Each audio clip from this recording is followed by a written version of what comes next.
Hey everybody, welcome to Sorta Casual Games. My name is Jay, aka MrGhostProtocol. This is Leon S. Kennedy, and we're both here to give you our review of Resident Evil 2. Oh shit. Listen, we're just going to both tell you from the jump. We're both giving this game a solid 9.5 out of 10. That's it, review's done. Like you can just switch off now, that's it. I'm only joking. Anyway, so basically, we're both giving this game a 9.5. This game is amazing. This game is everything that it says on the box. This game is really good. I'm not gonna lie to you. Before I played the demo, I was excited about the game. I was very interested in the game, but I was in two minds about it. Obviously, I loved playing the Resident Evil 2 on the PlayStation. Obviously it's been a long ass time, and I wasn't entirely sure how the remake would end up being. But boy, actually I tell you the truth, what happened was that I played the Devil May Cry 5 demo and I saw the RE engine, I saw what it was doing and I saw how the game looked, and I thought to myself, if Resident Evil 2 looks as good as this, then that's a good start, because it's all good seeing trailers and stuff like that, you know what I mean? But I always say you don't know until it's on your TV, on the screen, and you see it properly. You know what I'm saying? You see that high resolution, you see that 4K, 1080p, whatever your TV or whatever system you got, when you see it in person, it's a different story. But when I saw Devil May Cry 5, I was like, damn, that was good. Then when I played the Resident Evil 2 one-shot demo, I was sold. Straight away, bam, pre-ordered the collector's edition, I was sold. I was pissed at the fact it was half an hour. Capcom, you took the fucking piss, man. You're smart, you're fucking clever, but you took the piss. Giving us half an hour, but you made me want to play this game so badly. So in a way, maybe, it's a good thing. Because really truly, it was literally a teaser demo. It's like, it's like the teaser trailers you see, it's to tease you, to get the juices in your mouth flowing, to get you twitching and malfunctioning and doing this, I can't wait, fiending for the game and shit. Like that's how you make me feel for this game after playing the one-shot demo. Yeah, I've got 3 accounts, the UK, the US and the Japanese account, so I managed to squeeze an hour and a half out of it. But it was still not enough. But it was enough in terms of making me want to get this goddamn game. So, like I said, I pre-ordered the collector's edition, and that's why Leon's here with me. We're both doing this review together, because we both went through the experience together, and that's why we're here to give you this review together. Anyway, but first impressions. You can clearly see that Capcom's learned a lot from all the Resident Evil, to be honest with you, because if it wasn't for Resident Evil 2, 3, if it wasn't for Code Veronica, if it wasn't for 4, if it wasn't for 5, 6, 7, definitely 7 with the RE engine, we would not even get this game. This game would not look, play and sound and be what it is now. So to be honest with you, you can see that Capcom has taken aspects from all the games. I feel like they've taken all the good points, all the things that worked with all the other Resident Evils, especially like 4, 2, 4, 5, 6 and 7, they've taken all the best points, all the things that just worked, and they just used the RE engine and bam, this is it. They managed to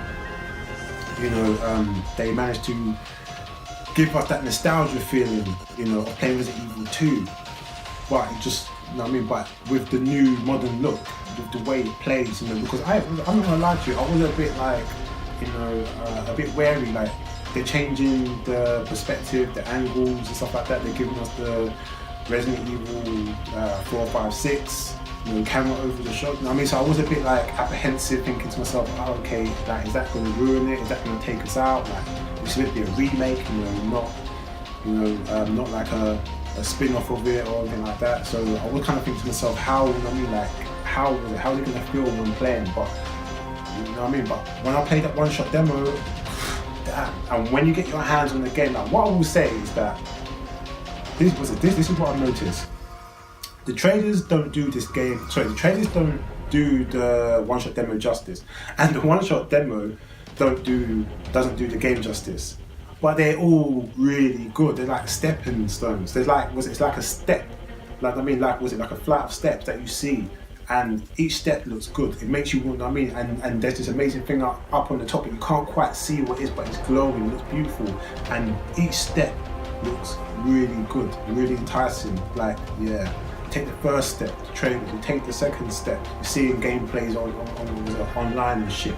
You get you take the first step, you see the demo, and bam, the game comes out, then you're there, you know what I'm saying? So, you know, I was actually quite surprised how this game managed to, really bring back and hold on to that survival horror aspect of it from Resident Evil 2. Because a lot of what made 2 work from back in the day, from PlayStation 1 days, the fact that it was fixed cameras and you couldn't see like what was coming from behind you sometimes, or from a certain angle, or like until you ran across the screen and stuff. And even when you go through doors, you know, you don't see like when you're going through the doors, like the door opens black and stuff, you know. So, and all that, like, you know, gave that suspense, you know, that anticipation, kept you on your toes, had you perspiring and sweating and shit, your hands all sweating as you're tapping buttons on that controller. Like, that's what that game did, you know. And like, I was actually really amazed that this game managed to do that and give you that same feeling, but in a different way, you know. Like, you heard the saying, as in, you know, like, you can reach the same goal but through different paths. That's what this game basically did. You know, it managed to, you know, give you that feeling and have you, you know, like, wigging and breaking down and not knowing what's going to be around the corner, like the next corner and stuff like that. And one thing I will say, because I was talking to Jonathan the other day, you know, we were just talking about our experience with Resident Evil 2 so far up until that point, and he was saying that when he played the game, he actually turned up the brightness and stuff, because the game is so dark. And I was actually laughing and saying I actually did the same thing. But what I noticed is that when you do that, it kind of takes away from the experience, because that game is meant to be that dark. Like, it's meant to be so dark where you can't hardly see shit, even with your torch, even with your flashlight. You know what I mean? Like, that's the only source. Like, it's meant to be like that. That's what helps to give you that same feeling, you know, that you got when you played Resident Evil 2 on the original PlayStation. So I quickly turned that shit back, and that's what I was saying to him. Like, you know, I fully understand why you did that. You know, in terms of if you want to find certain things, you know, then yeah. But in terms of experiencing the game properly and how it's meant to be experienced, turn that shit down then, because you're taking away from that experience and stuff. So yeah, as I was saying, it's just the way that they managed to incorporate different things to give you that same type of feeling from 2. The way this game plays is smooth, you know what I mean? It's really, really good. You know, the animations look really good. The voice actors, damn. The face animators and the voice actors in this game did an amazing job, because I'm not gonna lie to you, yeah, like, I actually noticed it in the demo. When I was watching the demo, when Leon was talking to Marvin, just the realism of Marvin's face. But it's not just the animation, it's the voice acting as well, because without the voice acting, that animation ain't shit, you know what I'm saying? So, fucking amazing job. Like, it just made it believable. Like, you saw the character, you know what I'm saying? Like, the face, you saw the characters in this game, all the characters. And one thing I will say, in terms of like graphically, you know, like all the zombies, the tyrants, the monsters, Leon, Claire, all the characters, Ada, all the characters in this game look really good. And that's nothing I'm a little bit concerned with as well coming to this game. Like, there's times where, like for example, Resident Evil 6, you know, like the main characters, like the detail in their character design, in their face look really good. But when compared to the zombies and other characters that's not main characters or whatever, that's not main protagonists, they don't look as great. You can see they cut in corners, or they just didn't have the time to do it, or didn't have the funds to do it. In this game, they took the time, the energy to everything, you know. I mean, like they could have easily put together, you know, something that looked nice and played half decent and pushed it out, kind of like what Sony did with the PlayStation Classic, you know what I mean, just put something out and just, you know, and just don't put too much thought into it, don't put so much effort into it, and just push it out and obviously make money because of what it is, the hype. No, Capcom didn't do that. They put time and energy into a lot in this game, in a lot of aspects. You know, was it into the system, into the gameplay, you know, into the you know, the art, the art animation, the soundtrack, the score, the music, you know, keeping things the same but changing it, so like you're not, you know, because like that's actually one thing I did like that they were saying, you know, a lot of it's going to be the same, but there's going to be a lot of it that's different, and there's going to be certain things like monsters or certain things that you're going to be, I mean, might be expecting if you remember playing the original, that's not going to be there for different places and stuff like that, and that's basically what was there. You know, I like personally think that if you don't remember, like, because if you don't remember playing 2, like me, like I remember, like I played it, but I don't remember the details and the final details of the game and the ins and outs of it. But I remember certain things about the game. I generally, I just remember the general story and what happened and stuff like that. But I don't remember every single thing about the game because so much time has been, you know, left. It's been so much time since then, which I think is a really good thing, because even though it's a remake, it's like a new game, because that's literally what it feels like. Even though we know it's not, it feels and looks and plays like a new game, you know, but still has that feeling from back then, which is a hard thing to do, but Capcom managed to pull it off, you know. So yeah, so basically, in this game, if you haven't already played it, if you haven't played it, I don't know what the fuck you're doing, go and get the game and go and play this game, because the game is fucking amazing. But anyway, if you've played this game, or you know, or you're not sure about it, well, go and get it. But in this game, there's like 2 campaigns, Leon and Claire's. You know, when you play with Leon and you finish it, or play with Claire and you finish it, whichever way or whichever character or path you decide to do, you basically get a new game alternative. I think that's what it's called, alternative. And it's basically like, for example, if you play Leon story, he starts from like coming through the main doors and stuff like that in the police station.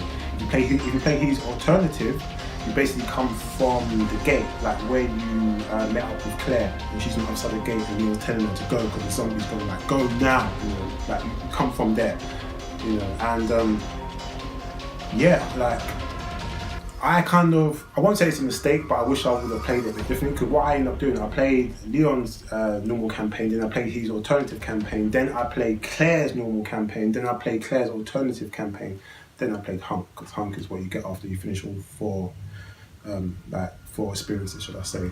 But I wish I would have played Leon's normal campaign and Claire's alternative campaign. That's what I wish I would have played, but I didn't play that. You know, but what I'm going to do is that I'll probably go back later on, you know, once, you know what I mean, like just give it you know, a month or something, you know, and I'm probably going to play Leon's campaign and do Claire's campaign. Because when I was talking to Jonathan, he was saying something like, oh, like when you played the original, I think it was something like you played Leon's and you played Claire's, but I think you meant to play Claire's alternative campaign anyway. It makes more sense in terms of like the story. Because the thing is that if you play, because I've heard a few people on YouTube kind of mention it and stuff, and you know, and some people that haven't reviewed haven't played the game like fully, you know, say stuff like, oh well, Claire and Leon's campaign is very similar, you know, I mean, apart from when Leon meets Ada and when Claire meets Sherry and stuff like that.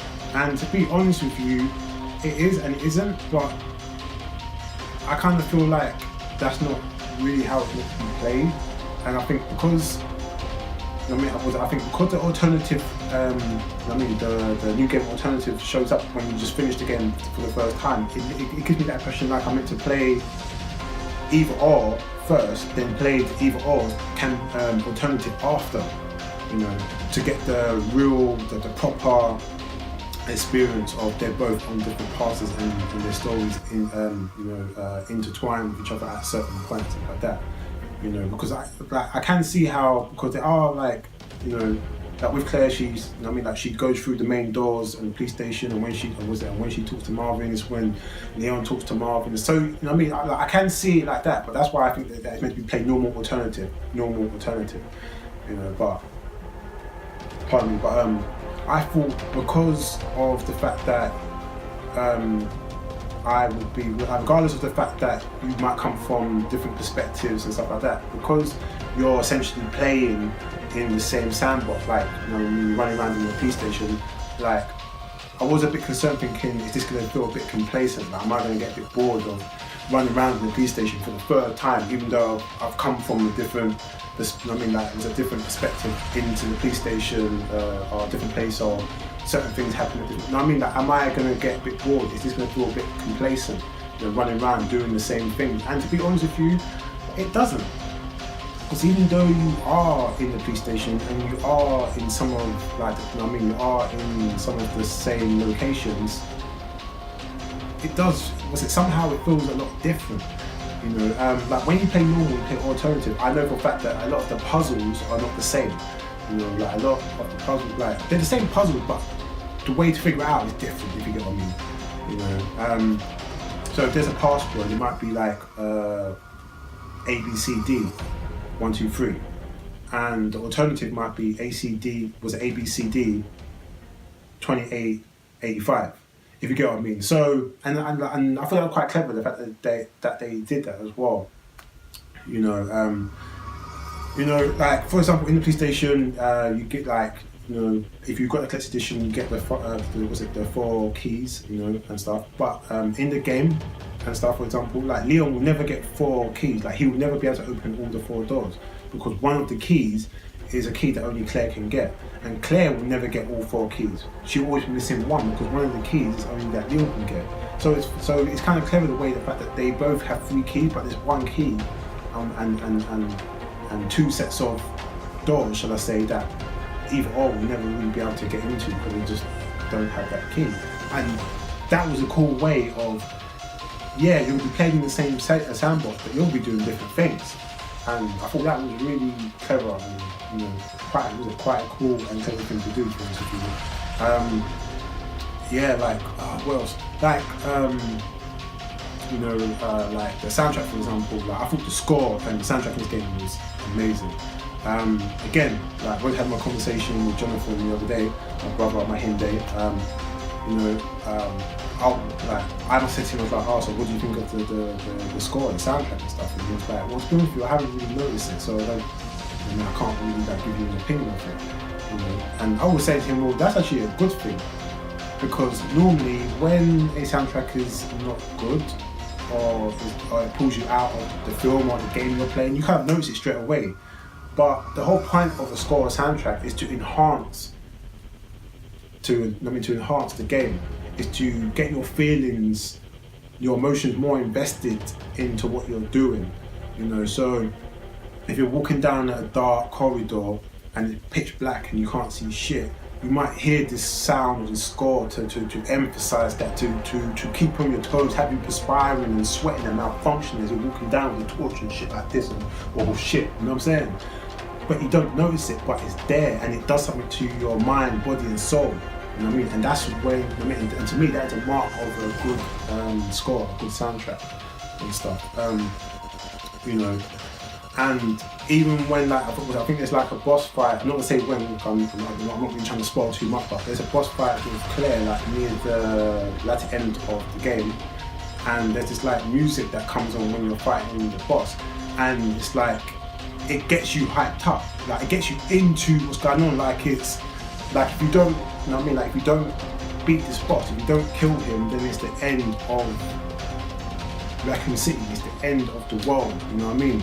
And it actually got me hyped up and stuff to actually, like, want to fight this boss, and I was into it. And and like, when I died, I didn't mind playing it again, because I was hyped up, and part of that is the music and the score that gets you like that, you know. I thought the sound effects for the guns were really cool. The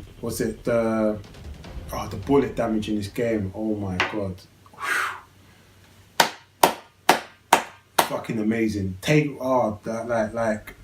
when you use the knife, you see the slices into the zombies and stuff, the detail, you know what I mean, like shoot someone's leg off, you cut someone's leg off, you see it flying off, the blood, like, Capcom didn't spare any expense, like they put everything into this game, like the gore, everything, you know what I mean, the bullet damage, you get shot in the chest, the head, you see it, oh, it is really, really fucking amazing, you know, yeah, but just, you know, like, just the way, like the sound of the slashes and stuff, the sound of the gun, I thought it was cool, I mean, really good, like when the zombies are coming, the sound that they make and stuff, and sometimes it's like you almost, well, I don't know, like maybe it's me, but sometimes it's almost like I could hear them trying to speak, but it's like, I couldn't quite make out what they were saying. It's like they're trying to speak, but they're like, oh, you fuck, like almost, like tend to go fuck, or something, you know what I mean? You know, and when you're going down a dark corridor and you're hearing a zombie, and you're hearing the sound of it, and you're also thinking, wait, is that fucking thing trying to talk, what the fuck, like, is that thing trying to talk to me, like, or saying something, or it fucks you up, you're like, what the fuck, like, am I just imagining this shit, you know what I mean? So yeah, like, you know, like the sound was really good. Like when the zombies are like, you know, grabbing you up and shit, biting into you, and the sound of the blood, and you see the blood splurting and stuff. Oh shit, mad graphic. Trust me, like mad graphic. Like if you're into that shit, you're gonna love this game. Definitely gonna love this game.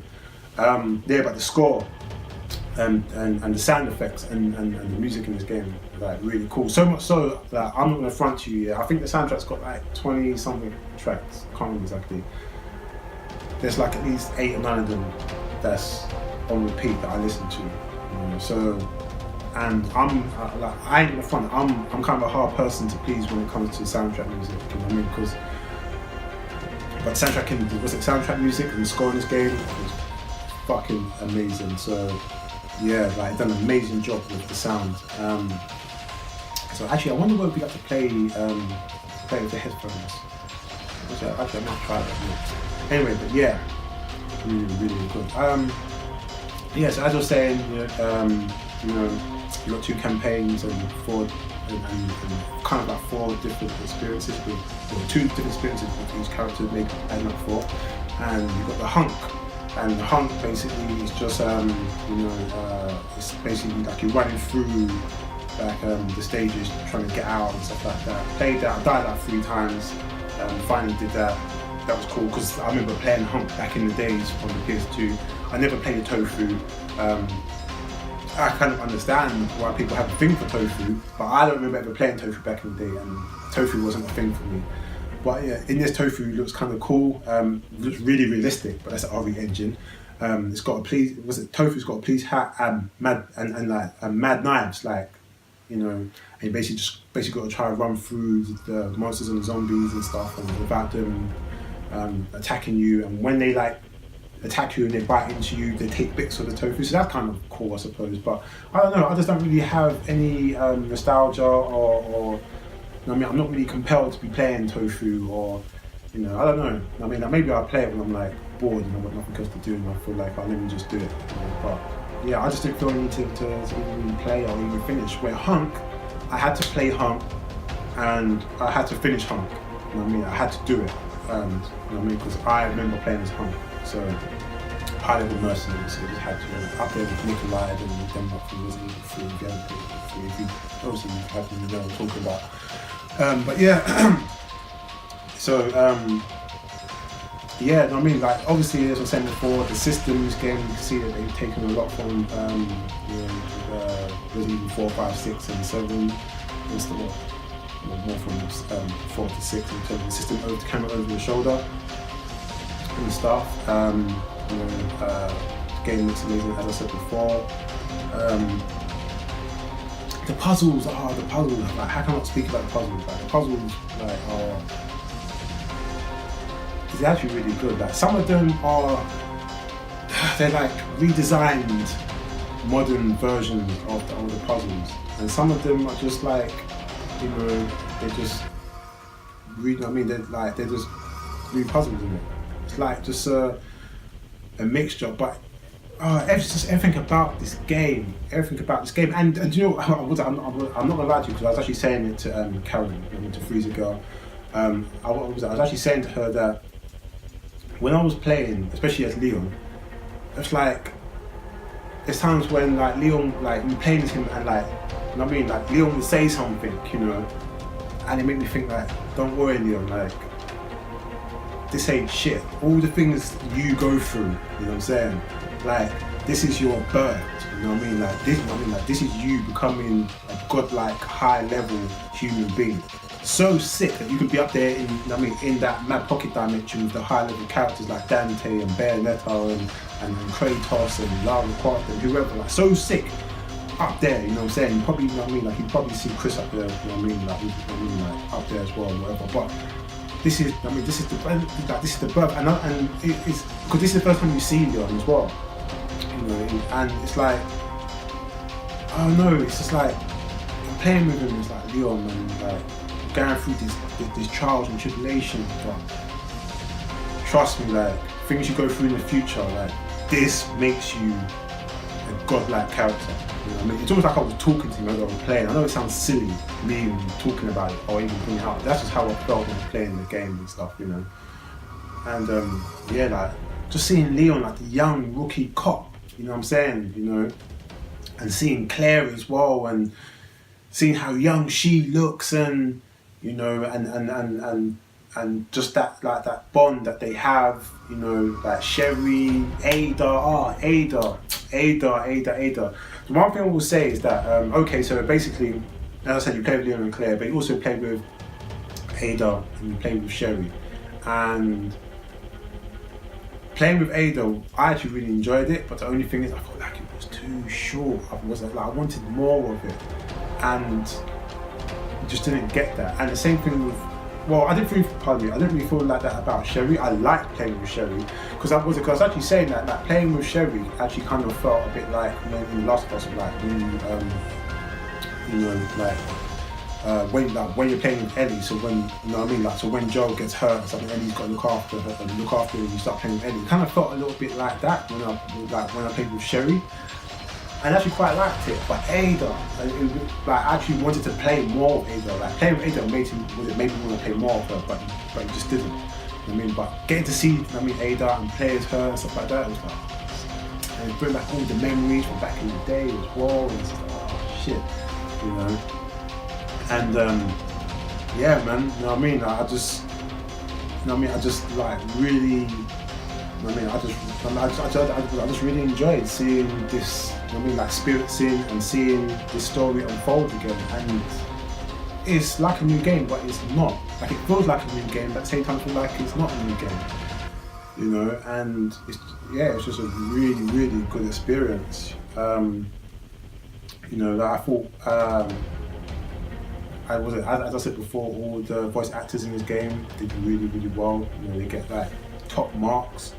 Capcom, you know, I mean, you get top marks. The RE engine, you can clearly see that from Resident Evil 7 that they have mastered or coming very close to mastering the RE engine. To be honest with you, I think they have mastered the engine because the way this game looks and the way this game is playing, it looks and plays better than Resident Evil 7. Resident Evil 7 is no slouch. It looks and plays good for a first person. Was a survival horror game, you know. But this game, you know, and the reason why I'm leaning more to the fact that I feel like they probably like have mastered or in the process of mastering the engine. Because when I saw Devil May Cry 5, damn, you know, and the funny thing is, yeah, I find it funny the fact that, you know, you've got these two franchises, but Devil May Cry came from Resident Evil. You know, I just find that quite. It's such a cool and nostalgia, you know, feeling. Yeah, but yeah, this game is definitely up there in my top 20 games of all time. Like for me, this game is that good. You know, I definitely enjoyed this game. What I will say to anybody that hasn't got the game, definitely go and buy this game because it is an amazing game. You know, like just there's more than enough in this game to have you interested for a good while. You know, and yeah, I would say play this game if you haven't played it. I personally love this game. Yeah, so that's pretty much it. Yeah, that's pretty much it. This is our mine and Leon's Resident Evil 2 review. Yeah, Leon, boy, level. Anyway, so yeah, so that was my review. I'll try not to spoil anything. I mean, it's probably something I'm probably gonna remember after I turn the camera off that I wanted to say. But anyway, so yeah, hope you enjoyed this review. Like I said, again, go and fucking buy the game. Resident Evil 7, Resident Evil 2 Remake, I gave it 9.5. A solid 9.5. This is an amazing game. Definitely go and pick it up. Yeah, you can please like, subscribe, be much appreciated. Please let me know about your experiences, what you thought of this game. Actually, furthermore, tell me what your score was. Like, what would you give this game? If you play this game, give me your score. Like, put that in the comments. You know what I'm saying? You can find us on social media, on Twitter, Instagram, on SoundCloud as well. Sorta Casual Games. You know what I mean? You can find us on there. And yeah, that's about it. So, my name is Jay, aka MrGhostProtocol, Sorta Casual Games. This is my Resident Evil 2 review. See you later.